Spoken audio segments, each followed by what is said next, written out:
नमस्कार फ्रेंड, चलें आज के आमी भुट्टार बड़ा बनाई देखाबो। तो आमी सुइट कर्न छाड़ाई निची। এই সুইট কর্ন দিয়েই আমি বড়া বানাবো। এখন এই সুইট কর্নগুলো আমি গ্রাইন্ডারে গ্রাইন্ড করে নেব। পুরাটা ভালোভাবে গ্রাইন্ড হবে না, একটু আধা আধা গ্রাইন্ড হবে। চলেন দেখাচ্ছি, এরকম থাকবে।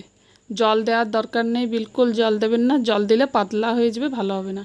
এখন আমি একটু হাফ কাপের মতন আতপ চাল ভিজিয়ে রাখছিলাম, ওইটুকু নিয়ে গ্রাইন্ডিং করে দেবো। আতপ চালটা দিলে বড়াটার বাইন্ডিং ভালো আসবে আর কুরকুরা হবে। একটু অল্প একটু আদা কুচি, একটু 3টা কাঁচা লঙ্কা আর 4-5 কোয়া রসুন দিয়ে আমি এই চালটা ভালো করে বেটে নেব।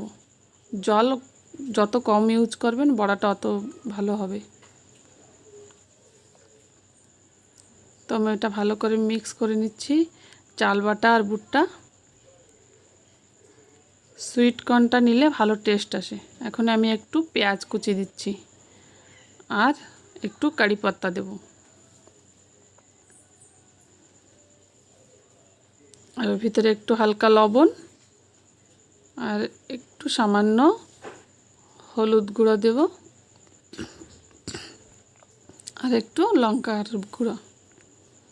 এটা একটা কাশ্মীরি লঙ্কার গুঁড়ো, একটু কালারের জন্য।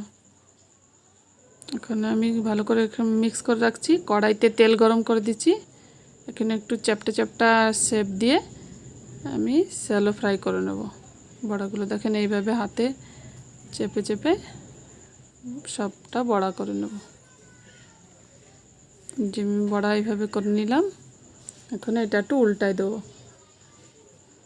মাঝখানেরটা একটু জলদি হয়ে যায়। এই দেখেন কোথাও লাগবে না, একদম সহজে যে উল্টায় নিচ্ছি। ভাজা আমার প্রায় হয়ে গেছে। এখন আমি একটা প্লেটে নামাই নেব। বহুত সহজ, একবার বানাই খাই দেখবেন, যেরকম সহজ ওরকম টেস্টি। তো আমি যে নামাই নিলাম। প্লিজ বন্ধুরা লাইক, শেয়ার এবং সাবস্ক্রাইব করবেন।